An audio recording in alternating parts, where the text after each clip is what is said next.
təbrik eləməyə zəng soruşam ana. Ben de sana bayramı tebrik ederim. Sen de ben yemek severime, yalanlara severim, bayramı tebrik edersin. Sağ ol be. Teşekkür ederim. Sen bu ne? Siz təbrik eləyəcəkdim. 8 Martı mübarək. Çok sağ ol be. Sana. Səni çox sevirəm ana. Ben de sana çok sağ ol. Her şeyden çok oldum. Nefesten senden. Sağ olun. Alo mama, mənəm. Sən 8 Martını təbrik edirəm.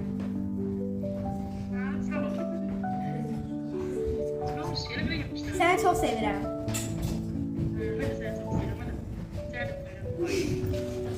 Sağ ol mama. Alo mama, necəsən? Şey deyim, mən telefonumdum. Sən 8 Mart təbrik edirəm mama.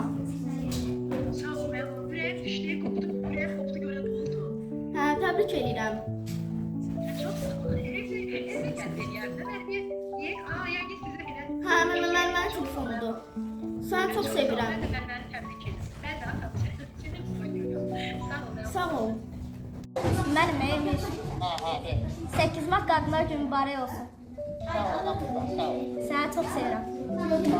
Sen de çok iyisin. Sen de bayramın mübarek olsun. Çox sağ ol aynı. Dünyalar qədər gözəlsən sən. Sağ ol. Sağ ol. Ben de Yaxşı aynı. Sağ ol. Sağ ol. Ana, necəsən? 8 Mart günü mübarək.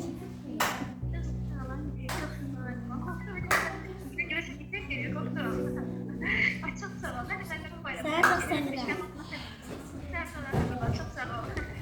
Ben o zaman yaşamam. Çok sağ ol. Sağ ol. Sağ ol. Mama, mənəm. Nerede ne için? 8 Mart günü mübarək olsun. Sənə hədiyyə düzəltmişəm, evdədir. Ne yaptın sen sen? Yox, bayramı təbrik edirəm. Tamam başka bir şey olmuyor mu? Yox, olmuyor. Sağ ol mama. Sağ ol. Sən 8 Mart Qadınlar Günü münasibətilə təbrik edirəm. Səni çox sevirəm. 8 Mart günü mübarək olsun.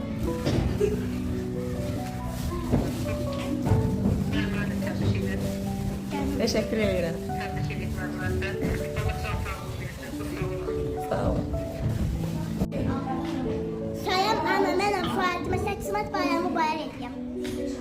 Hepsine kurbanım. Çok sağ ol Fatime.